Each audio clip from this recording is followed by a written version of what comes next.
Menjadi seorang wanita atau pria adalah takdir yang tidak bisa dirubah. Namun hadir di tengah dunia ini sebagai seorang wanita, tentunya kita dapat memilih peranan seperti apa yang kita jalani untuk dapat berdampak bagi orang lain.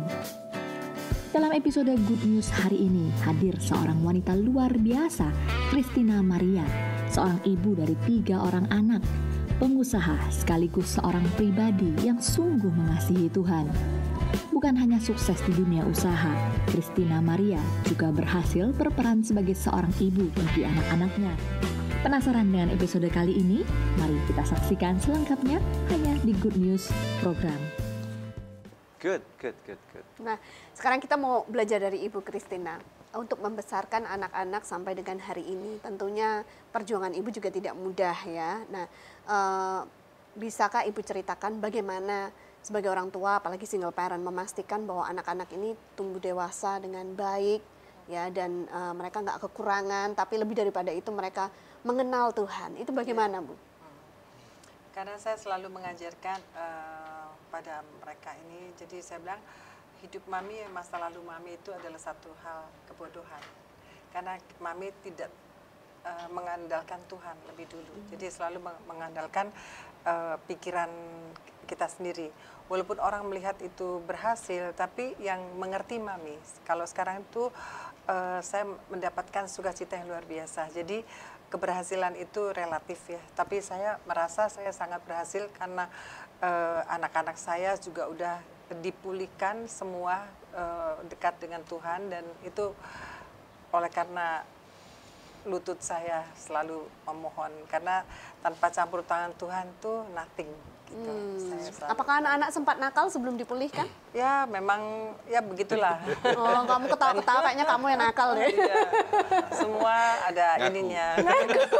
Semua ada ininya sendiri gitu. Ya Bu, kalau saya boleh tanya nih ya, tentu mereka bertumbuh sebagai dari dibesarkan oleh seorang ibu tunggal itu nggak mudah ya. Iya. Nah, ada banyak orang bertanya bagaimana kalau saya nggak punya suami nih, memberikan figur ayah itu kan penting. So apa yang ibu lakukan di dalam masa-masa kekosongan itu untuk memberikan figur seorang papa kepada anak-anak ini? Kan anak ibu ada 3, satu masih kecil banget. Iya, iya memang pincang rumah tangga kalau memang dididik dengan ibu saja. Walaupun seorang superwoman ya.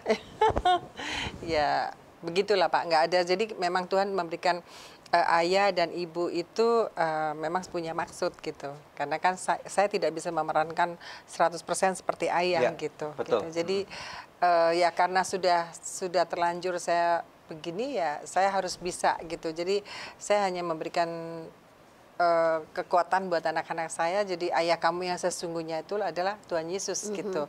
Jadi kamu banyak belajar yang ada mengenai Tuhan Yesus di kitabnya, saya bilang gitu. Jadi kalau itu ayah kamu yang sempurna gitu, karena tidak ada ayah di bumi ini yang seperti Tuhan Yesus. Jadi belajar dari semuanya, saya begitu memberikan kekuatan. Ini kepada Riko nih, pada waktu dijawab gitu kan mungkin kalau pada waktu anak masih kecil mungkin masih bisa terima ya. Kalau remaja emang Tuhan kelihatan gitu ya. Sempat berontak kamu? Sempat nggak mengerti, memang berasa fatherless. Tapi pada saat kita ngerti tentang firman Tuhan yang tentang sonship dan fathership itu sebenarnya akhirnya membuka mata kita bahwa kita sudah punya pedoman dalam hidup. Bahwa Alkitab itu udah menjadi pedoman kita bagaimana menjadi orang yang beriman. Seperti Abraham, seperti ini kan dikasih tahu semuanya. Nah tuntunan kayak gitu akhirnya itu yang akhirnya mendewasakan saya juga gitu. Nah, mungkin dalam pemberontakan kamu usia berapa waktu itu?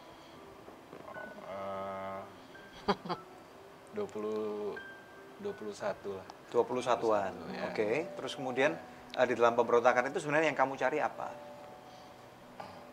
Freedom. Freedom. Oke. Terus kemudian dan pada waktu did you get any freedom? Enggak. 10 tahun nggak dapat freedom. Oke, sampai umur 31 tahun berarti? Ya. Oke, terus kemudian konklusi pada waktu kamu memutuskan itu, keputusan apa yang kamu ambil pada waktu berumur 31 tahun? Oh, waktu itu prosesnya cukup luar biasa sampai akhirnya saya dibuat pasrah dan menyerah bahwa dengan semakin saya mencari freedom bukan mencari Tuhan, itu akhirnya saya berada di posisi paling bawah. Apapun semuanya kacau balau, sampai akhirnya saya berserah, saya bilang, Tuhan kali ini ya sudah, saya serahkan diri, apa yang harus saya buat. Dan Tuhan ingatkan saya di situ waktu itu, kamu ke gereja. Gereja mana Tuhan? Aduh, gereja lagi gini-gini. Tapi Tuhan, terakhir kali kamu pergi. Udah, akhirnya saya jalan itu hari Minggu, saya jalan, disitulah saya dapat pengertian bahwa sebenarnya saya ini berharga. Ya. Kenapa kita nggak pernah value ourselves gitu? Tapi yang kamu cari itu bukan masalah uang tentunya, saya yakin ya. Bukan. Uang berlimpah waktu itu. Nggak juga. Nggak juga. Selama 10 tahun tuh uang nggak terlalu juga. berlimpah. Oke. Terus Fasilitas Gitu. yang berlimpah.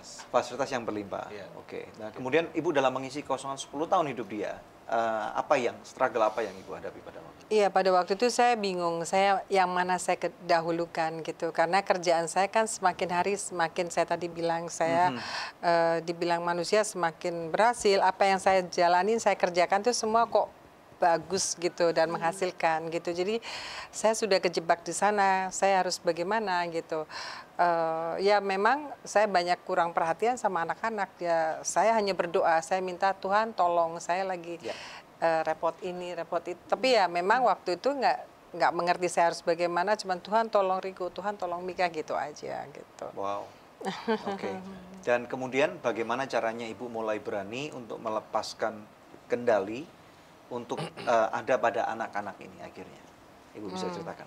Oh iya, karena ini belakangan ini saja. Jadi saya merasakan apa sih yang saya sudah nggak alamin, kebahagiaan dan semua apa yang saya ini Tuhan juga udah ini, dan sampai bahkan umur saya pun dikasih ekstra sama Tuhan, itu pun Tuhan punya rencana, Tuhan punya maksud. Jadi saya pikir saya perlu waktu saya.